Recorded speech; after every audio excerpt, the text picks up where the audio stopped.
Hey everyone, have you experienced the Amazon single day delivery? For this past 2 weeks, I've noticed that I'm really speechless how the Amazon is doing this because I've ordered anything here in Dallas, Texas. I've ordered my facial cream. It's single day. The headset for my iPhone, the AirPod. It's also within 24 hours. I got it next the doorstep. My other stuff, the lotion, everything is a single day delivery. It's a very good experience. Amazon is really acing this. They're killing the competition. For me as a consumer, it's really level 10 at customer service. However, I've noticed that there will be a lot of expenses if this is a new trend from Amazon. I'm sure they're losing tons of money at this point because this they're trying to disrupt their business model, but at the same time this is the way that Amazon is good at. They have to absorb the costs, suffer losses for the next 1 to 3 years, and then they dominate the competitions for the next 30 years. It's a good thing for consumers. However, on the other hand, it's going to kill a lot of small businesses who are also competing directly with Amazon. But so far, so good. I'm a consumer. I know it's not a good thing also for sellers in Amazon because we all know for a fact that Amazon is a customer friendly.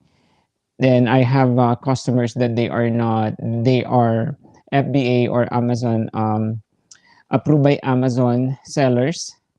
But guess what? It also gives more employment opportunity or income opportunity because it's not just a shipping company that can deliver Amazon products. I've seen cars.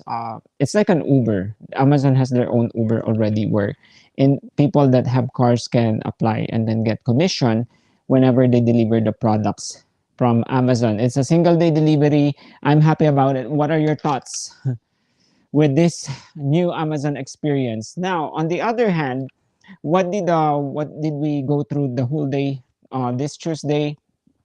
This morning, we have a client. His truck driver issued a 1099 by the company every year. Then he owes $5,000 of tax liability way back 2020. He applied for installment agreement, paying $400 per month. But the question is, can he settle that? Even the installment agreement is not yet done. The answer is yes. So even if you have, the most important thing, if you cannot pay the lump sum amount of taxes that you owe for past year, like 2020, you need to make an installment agreement request. It can be done. We can process that for you, or you can do it on your own by going to the IRS website, Direct Pay. Then also, the only thing with the installment agreement, you have to make sure you're filing your taxes, and then you apply this installment agreement before April 15 to avoid to minimize the excessive interest. Now, on the other hand, you can apply for payment plan up to 72 months. But the IRS does not tie you up with the 72 months or number of years that you want to pay. You can pay it as soon as you can. For example, you have a 5,000 tax liability, and then you already settled $2,000. So the remaining 3,000, you can either issue a check or pay it right there and then. And then the IRS will give you some credits, and then they will automatically discontinue the payment plan once you settled. However, remember that the longer that you're paying the installment plan, the more interest that you're going to end up paying. Oh, and then this morning, after that, we also have a client that he applied for an ITIN for his daughter to claim. The thing is, sometimes the what's happening right now is the father has a social security number, whereas the dependent who was born in Mexico and then they transferred live here in America, they're not part, they don't get a social security number. So the father asked us if they can claim uh, the credits because right now we only apply for 2021 ITIN because the daughter came in with an ITIN. Now he's asking, can he also claim the dependent or the daughter on the past year using an ITIN number? So we're talking about 2020. 2021, is the daughter get the ITIN number, but how about 2020? Can he go back and claim the daughter as a dependent to claim the credit for the kid? The answer is no. All right. The thing with the ITIN, you can only use that for the years that the ITIN has been approved, and you cannot use it retroactively, which you cannot, because for those of you that does not know, even though your dependent has only an individual tax ID number and they don't have social security number, the head of household or the parent can still get a small amount of earned income credit as long as the father worked for W-2, and also that he supported the dependent or the kids, even if it's just an individual tax ID number. But to make things clear, you cannot use that for the past year. Only the year that the ITIN has been approved for your dependent. So we went over with also the filing of 2019, 2020 without the dependents. Because the question is, can you still file your tax return even you miss the deadline? The tax return, you can still file your tax return for the past 2 years. For the past, the IRS will give you 3 years, 3 tax years to file it. So for example, on today's year 2022, you can still file your 2019, 20, and then 2021, especially if you are expecting a tax refund.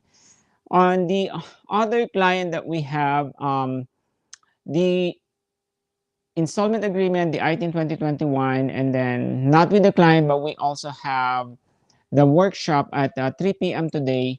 It's more mindset to success, mindset for success. How this is a very good. It's a teleconference workshop. We talk about how are you holding yourself back. You are holding yourself back by thinking the things that you don't want. How does that work? Because according to this workshop, especially that this is also aligned to Simon Sinek, that Simon Sinek said, if you haven't watched him, go find him on YouTube. He has so many valuable inputs. He said that our mind cannot comprehend the negative, which means they cannot see what's the truth and the lie, or what's the truth, what's the positive things about life, and what are the negative things that we are experiencing. So, for example, he if we say that, if I tell you that I do not want to see you, I don't want to see an elephant, or don't see an elephant, what are you going to think about? You're going to think about the elephant. So the same thing with life. For the people that are thinking about, oh, I do work because I want to pay the bills, I want to pay the bills, guess what? The bills are just going to multiply. So the best way to reframe your mindset and to get the things that you want in life is focus on the things that you want to have, rather than the things that you don't want to have. For example, instead of thinking about you want to pay the bills, why don't you think about, okay, I'm gonna have a high paying job, look for more opportunities aside from my full-time job. I'm gonna do something more like a goal-oriented person and then solution-oriented person. You know the problem is there, don't talk about the problem. If you would like to lose weight, do not focus on, I'm not going to eat fats, I'm not going to eat sugar. Just focus on, I would pick on healthy options like oatmeal. I'm going to eat more green leafy vegetables, exercise every morning. So why don't we think about that? It's the same thing that when you really want to, you don't want to be broke. So why do you have to think about getting broke? Why don't you think about maybe other opportunities, studying, studying to higher degree of education, and maybe finding, starting your own business online, and then you started your YouTube channel. So that's why we said it's very contagious when we notice emotion is very contagious. When we see somebody's yawning, we have the tendency to yawn. When somebody's negative in the group chat, it just ruins our day. So that's why we always have to talk about, reframe the way we said things, the way we think, and then that's the higher tendency that you will stop holding yourself back. It's a very good input, and I want you to watch the Simon Sinek YouTube video clips. Then, moreover, last but not the least, this is good news for, hello, San Antonio, Texas. For business owners out there, I'm actually going to watch their workshop tomorrow. The San Antonio Business businesses can now apply for up to 35,000 in small business COVID impact grants. This was just released yesterday as of August 1. The application for the new City of San Antonio COVID impact grants program has now opened for small businesses.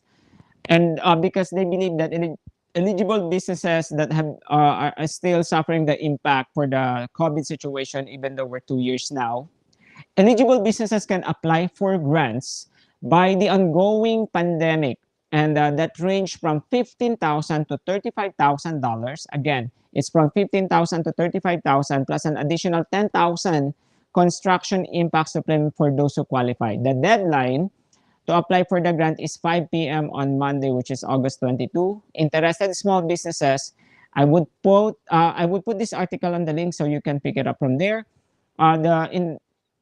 Interested small businesses can register for the upcoming information session. They have August 3, which is tomorrow at 2 p.m. August 3, I would put the link here. And then it is also available. There can be found on the Leaf Funds YouTube official channel. They also have, for our Spanish speaker, there's a Spanish presentation. This is a good thing. This is aligned with the 17 million program that is funded by the American Rescue Plan Act, allocated by the City of San Antonio and administered by the nonprofit Leaf Fund Lender. Okay? All right, guys, I hope, what are your takeaways on our daily recap for today? If you want to know more, let me know, comment below. And if you like this content, please click share and subscribe today. Again, I'm Chris Waikoko, 2022 Business Person of the Year, IRS Acceptance Agent, and founder of the Virtual Tax and Bookkeeping Service here in the US. Stay safe. Bye.